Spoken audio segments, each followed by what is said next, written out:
धीरेन्द्र शास्त्री उर्फ बागेश्वर बाबा के बयान के खिलाफ कांग्रेस आक्रामक, अंदरूनी गुटबाजी भी आई सामने। थाने में धीरेन्द्र शास्त्री उर्फ बागेश्वर बाबा के बयान को लेकर कांग्रेस ने आक्रामक रुख अपना लिया है।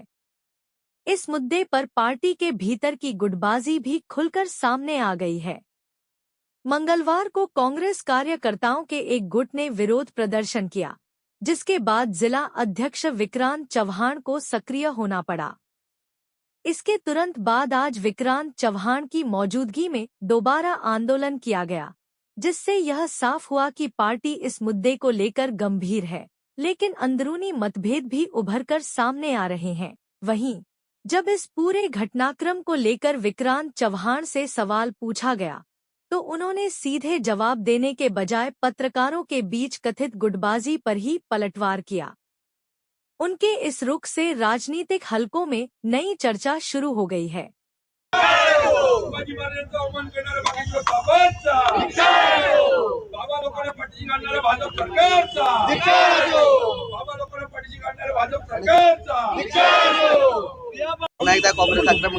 बघा, माफी मागितलेली जरी असली तरी त्यांची ही जी आहे त्यांचे कृत्य आहे ते अक्षम्य आहे। माफी देऊ शकणार नाही, कारण का महाराष्ट्राचं नव्हे, देशाचं नव्हे, जगाचं आराध्य दैवत असले छत्रपती शिवाजी महाराजांवर भाजपचे नेते नितीन गडकरी आणि व्यासपीठावर असताना जर ते कोणताही अभ्यास न करता, इतिहासाचा कोणताही अभ्यास न करता जर शिवाजी महाराजांबद्दल अवमानकारक शब्द काढत असतील तर ही महाराष्ट्राच्या अस्मितेची आणि देशाच्या अस्मितेची कुठेतरी पायमल्ली आहे। म्हणून असे जे बाबा, जे स्वयंघोषित बाबा आहेत, जे ना बाबा उद्या मी पण बाबा होईल, हे बाबांच्या मागे लागून हे भाजप सरकार पागल झालेलं आहे। पहिला रामदेव बाबा आला, नंतर आसाराम बापू आला, नंतर मग श्री रविशंकर आला, आता खोरात बाबा आला आणि आता हा काय बागेश्वर बाबा। या बाबा आणि बायका स्मृती इराणी आणि कंगना रनौत, इकडे काय चित्रा वाघ आणि आणखीन कोण कोण, या सगळ्या बायकांच्या आणि ती गोरे, या बाबा लोकांच्या मागे लागायला आणि आता मुंबईच्या महापौर या बाबा लोकांच्या आणि बायकांच्या मागे लागून हे भाजपवाले पागल झालेत, हे RSS वाले। आणि सर्वात महत्त्वाचं वाईट असं वाटतं की नितीन गडकरींसारखा माणूस, गडकरी साहेबांकडनं ही अपेक्षा कधीच नव्हती। वास्तविक त्यांनी तिथेच त्यांना थांबवलं पाहिजे होतं आणि त्यामुळे हर्षवर्धन सपकाळ साहेबांनी जो हा एल्गार पुकारलेला आहे की जागोजागी त्याचा धिक्कार करा, तर ह्या धिक्कारातून आमची मागणी आहे, हा बागेश्वर बाबा महाराष्ट्रात कुठेही पाय ठेवता कामा नये। ठाण्यात तर बिलकुल ठेवू शकणार नाही, ठाण्यात ठेवला तर त्याच्या तोंडाला काळा फासल्याशिवाय आम्ही राहणार नाही। आणि सर्वात महत्त्वाचं, गडकरी साहेबांना आणि भाजपला मला हा प्रश्न विचारायचा आहे की बाबांनी जेव्हा शिवाजी महाराजांबद्दल असं चुकीचं वक्तव्य करतात तर मग त्यावेळेस भाजप गप्प का? खरात बाबावर गप्प, रामदेव बाबावर गप्प, नंतर इतर काही महिलांवरती अत्याचार आहे, बेरोजगारी आहे, सोन्याचा वाढलेला भाव आहे, डिझेल पेट्रोलचा भाव आहे, आज देशामध्ये गॅस टंचाई आहे, देशामध्ये बेरोजगारी आहे, भ्रष्टाचार आहे, महिलांवरचा अत्याचार आहे, लहान मुलांवरचा अत्याचार आहे, आरोग्यविषयक धोरण खोळंबलेलं आहे, शैक्षणिक धोरण खोळंबलेलं आहे, देशाच्या सुरक्षेचा प्रश्न निर्माण झालेला आहे। पाकिस्तान जाऊन त्या ठिकाणी ट्रम्प बरोबर मध्यस्थी करतो, भारत मात्र चिडून आहे।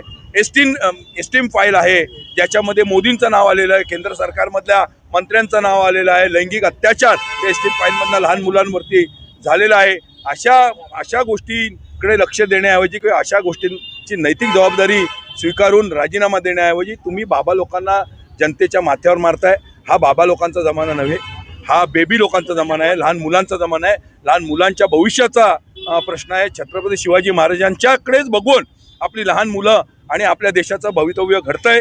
छत्रपती शिवाजी महाराजांची जो कल्चर होता, जी संस्कृती होती, जी शिकवण होती, ती लहान मुलांना शिकवण्याऐवजी जे छत्रपती शिवाजी महाराज असतील, इतर आपले जे नेते असतील, इतर आपले जे ऐतिहासिक लीडर असतील, स्वातंत्र्य सेनानी असतील, पंडित नेहरू असतील, महात्मा गांधी असतील, सरदार वल्लभभाई पटेल असतील, शहीद भगतसिंग असतील, यांची शिकवण देण्याऐवजी जर बाबा लोकांच्या मागे लागून जे भाजप सरकार पागल झालेलं आहे। खरातमध्ये चाकणकर ताईला वाचवायचा प्रयत्न चालू आहे, सुनील तटकरेंना वाचवायचा प्रयत्न चालू आहे। या खरात प्रकरणाने संपूर्ण देशाची पायमल्ली आणि महाराष्ट्राचं हे मलिन केलेलं आहे। शिंदे सरकारचे कितीतरी मंत्री ह्याच्यामध्ये गुंतलेले आहेत, स्वतः शिंदे सरकारचे फोन या खरात बाबाला गेले आणि यामुळे लक्ष विचलित करण्यासाठी मग कुठेतरी आरक्षणाचा मुद्दा आणतात, धनगर समाजाचा मुद्दा आणतात, मराठ्यांचा आरक्षणाचा मुद्दा आणतात, ब्राह्मणवाद उफाळून आणतात आणि आता बाबा म्हणजे कुणीकडून देशाचं लक्ष ह्या सर्व जटिल प्रश्नांपासून विचलित करून निवडणूक आयोगाला हाताशी धरून, न्यायालयाला हाताशी धरून, पोलीस यंत्रणेला हाताशी धरून हे प्रयत्न करतायत. पोलीस यंत्रणेवरती दबाव टाकतात, न्यायालयावरती दबाव टाकतात आणि एस्टीम फाईलमध्ये झालेली बदनामी झाकण्यासाठी, या देशाची मलिन झालेली प्रतिमा झाकण्यासाठी हे सगळं भूत उभं केलेलं आहे. अक्षम्य आहे. आम्ही असल्या बाबा लोकांना जोपर्यंत अशी कृत्य घडत राहणार तोपर्यंत काँग्रेस नेहमी रस्त्यावरती उतरून याचं आंदोलन करणार आणि लोकांमध्ये जागरूकता पसरवणार. सर, काँग्रेसचे नेमके किती गट आहेत ठाण्यामध्ये? कारण काल देखील याच विषयावर जेवढे तुमचे गट आहेत पत्रकारांचे तेवढेच काँग्रेसचे गट आहेत.